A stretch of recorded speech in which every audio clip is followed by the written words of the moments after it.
So with lesson 8, we started talking about promotion. So when we talk about promotion, we talked about so there's several marketing functions, one of them being promotion.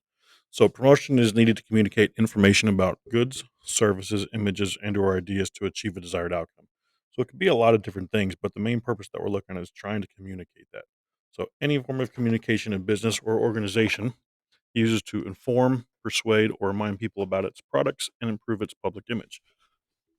So it can be from a business organization, and we talk about informing, just trying to get some information across, persuading, we're trying to get them to do something, or remind. So again, talking about promotion, marketing communication based on sending a message to a target market. And again, we've talked before about a target market who we're trying to get at, who our intended audience is. So promotion encourages customers to buy or form an opinion about goods, services, or ideas. Kind of the same thing. That's our inform and persuade. Create consumer awareness of a good or service. We want people to know that it's out there, whatever it may be. Encourages interest in and inquiries about a good or service. Informs consumers where a product can be purchased, so where they can buy it at. We talked about that being our place. Builds a reputation for a product. Creates excitement and motivates retailers and salespeople. Designed to assist the customer in making a purchase. Inform customers about features and benefits and encourage interest. So a lot of kind of the same things, but as we look at promotion, that's that communication between the producer, since we're talking about that, and the consumer, the person that's using it. Now, we've also looked at from an organization, we can talk about politically that a candidate is trying to promote their ideas. So it's not always about a product. It can be about an idea. It can be about a lot of different things, but just a way to communicate that. So one of the things we have to understand, we've talked before about stages in product life cycles, and this is very important when we start talking about promotion because it does vary as we go through. An introductory stage where promotional efforts are designed to inform customer about the new existence of the product. It's the introductory; they don't really know about it, so we have to make sure that people know about our product, who we are, and what we are. Once we hit that growth stage, competing products appear on the market, and companies must spend promotional efforts on pointing out differences among products. Advertising is used extensively. So there's more, as we've talked before, there's there's more competition in the growth stage. So we have to start trying to separate ourselves from the other ones. Once we hit the maturity stage, if the product, hopefully our product is well established by the maturity stage, we use promotion to remind customers of the benefits of the products, just who we are and what we are, that we're still out there. We need to use this. And we've talked about these before when we were talking about product life cycle. We talk about the decline stage. And now at this point in time, we have newer products that are entering the market. We're not probably putting a lot of money into promotion because we're in the decline stage and things are going down. And at this point, all about maintaining, just trying to stay positive about our company. All right. So we've talked about these, some of our promotional purposes and objectives. There's three main ones that we look at: inform, persuade, and remind.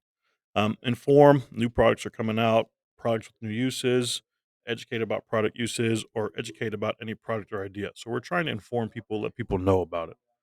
When we get to persuade, we're looking at views or opinions. So this might be our political aspect where we're trying to persuade someone, some sort of action in customers. I want you to do something for the producer or for whoever's making the commercial. Purchase their products over competitive products, buy our stuff. We have a new company image that we're trying to persuade people to believe who we are and what we are. And the last one we talk about is remind. And again, we'll probably see remind more in the decline stage, but just reminding that the company does actually exist, about our products that are already out there, and about our company. Right. So it's hard to remind people if you don't have something established. When we talk about using promotion, there's some benefits that come along with it. We're increasing our sales. More people are knowing about our product. People are going to buy it. We can strengthen our position. People are going to start buying our product more because they're seeing us who we are. We might be viewed higher than our competitors. Customer loyalty, and that's what we're looking for. We want customers that are going to come back to us on a regular basis and buy our product. Increase product company awareness. Of course, people know about us because they're hearing about us. Cultivate better informed and more satisfied customers. We're engaging our customers, we're enlightening them about different things about our product so they're better informed about it. Increase employment opportunities. Yeah, we can create some jobs along the way. Probably one of the latter things on the ladder. Increase media support. We're going to get that media to follow us and talk more about us, and trying to get some more publicity. So when we talk about promotion, and some of these we've talked about, who's going to use it? Well, businesses use it every day with their products. In the government, We do see in the government landscape, we see that especially when it's election time, when candidates are putting out their message and trying to talk about who they are and what they believe in. That's a big aspect of promotion.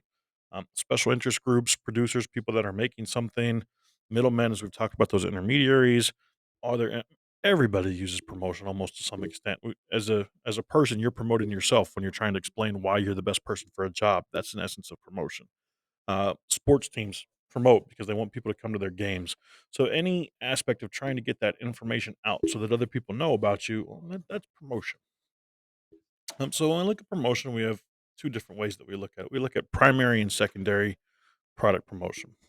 So with primary product promotion, aim is to stimulate demand or interest in an entire class of products. So grand big scheme. Emphasis on the product and its uses as not on a particular brand.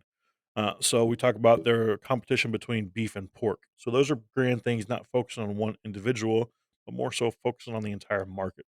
So this type of promotion is useful when introducing a new concept or a totally new product. And people don't know about it, so we got to put it out there. With secondary product promotion, so selective product promotion used to stimulate demand for a specific brand or product. Now we're actually focusing on one brand or one product. Product class is already established, so promotion is geared towards a specific brand. And again, this is something that's already out there, so now we can focus on who we are. The example we talk about, Borden Milk or Dean's Milk, they can promote who they are because the milk industry, everyone already knows about milk. There's primary demand for milk. So now we can start to focus on who we are that you need to get our milk and not their milk. Scrolling through the last things that we'll talk about today, we look at institutional promotion. So corporate advertising that does not attempt to sell a product. Expensive, very expensive method of advertising. We're just trying to get information out there about us. The goal is to create a favorable image of the company. And again, we want to be favorable in the eyes of our consumers so that people like us. All right. Whether that's a government individual trying to put out their propaganda and their thoughts, they want people to believe them and people to follow and to be favorable. We want people to like us. Occurs when a company sponsors or partners events, charities, or causes that build goodwill. And that's what we'll talk about here as we go through. So with institutional promotion, we look at three ones. We have public service, public relations, and the last one we'll talk about is patronage. So with public service, promotions that are done to promote issues frequently considered to be in the best interest of the community at large. So we're trying to help out the community. All right. Not necessarily our product, just trying to do something that's better. So we look at public service announcements, community service announcements, local companies encouraging local action. So do something good for our community. And we can do this a lot of different ways via TV, radio, print. No texting while driving. That's something that's good for the society at large. Drug use, that it's bad and not to use drugs. Again, these are public service things. These are good for the community as a whole. Be active, read, play sports, school. All these are things that companies can get involved with because they want to support those things. They want you to think that hey, they care about your company and they care about your society and your town. So the next one we talk about is public relations. So provide a service for the company by giving the public and the media a better understanding of how the company works. It can be proactive or reactive, so it can be before something proactive or reactive after an event has occurred. Designed to put a positive spin on company actions. We want to be positive about our company and light.